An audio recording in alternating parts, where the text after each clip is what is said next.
It's a story beloved the world over, The Lion King. It's grossed over $5 billion now across the globe.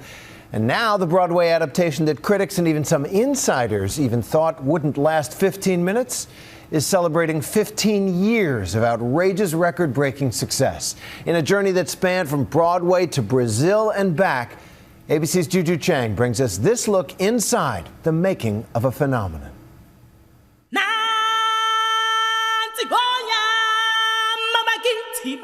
That haunting Zulu call and the menagerie of puppets that follow has enthralled audiences the world over.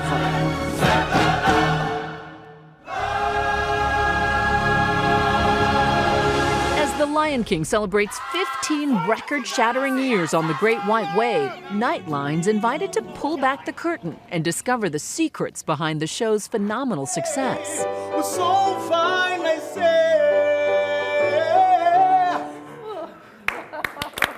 It's the highest-grossing musical of all time, with profit-making runs in nearly 100 cities around the globe. The Lion King brand has earned more than $5 billion, more than all 6 Star Wars films combined. I find your lack of faith disturbing. So it's hard to believe that at first, most people thought the musical would fail. And I quite famously said, that's the worst idea I've ever heard. Including the show's would-be producer, Thomas Schumacher. The movie is fundamentally cinematic, and there's nothing theatrical about it. We're going to get yelled at. We're going to get yelled at for touching stuff. Unlikely, since Tom's now the head of Disney Theatrical Productions, a division of ABC's parent company.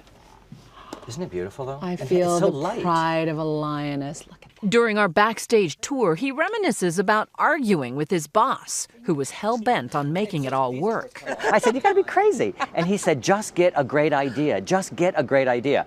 And I got a great idea. Julie Taymor. At the time, Julie Taymor was a little-known theater virtuoso. She had directed edgy, pioneering productions and operas, but never mainstream Broadway. Everyone told her she was crazy to work with Disney. Everyone told us we were crazy to work with someone like Julie Taymor. The Broadway community just assumed this was going to be a massive disaster. But the Disney team decided the bigger the risk, the bigger the reward. They would completely reinvent this beloved cartoon for the stage. Julie used every trick in the book, from 17th century stagecraft to African costuming and Asian puppetry. The result, a groundbreaking fusion of high art and lowbrow comedy, requiring a massive cast, precision timing, and a 90-person backstage crew. And this is what you call the double... That's a double event. So you get the human and the animal.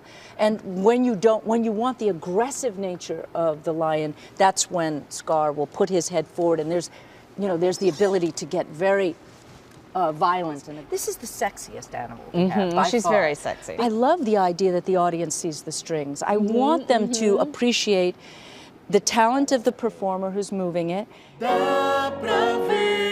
And to find those performers, Julie still scours the globe in search of raw talent.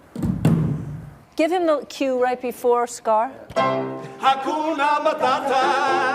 In Sao Paulo, we get a rare glimpse inside a casting session. Brazil is the 16th country to stage a Lion King production.